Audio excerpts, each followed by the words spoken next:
Pizza அதிகமா சாப்பிடுறவங்களுக்கு share பண்ணிட்டு இந்த வீடியோவை பாருங்க.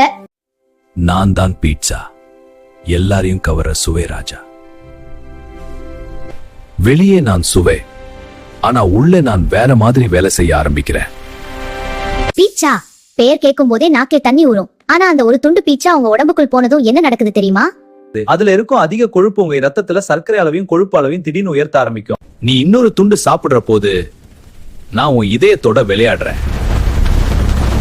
மைதா மாவு உடம்புக்குள் போனதும் உடனே சர்க்கரையாக மாறும். அதிக சீஸ் மற்றும் எண்ணெய் இரத்த குழாய்களில் அடைப்பு உருவாக்கும் அபாயம்.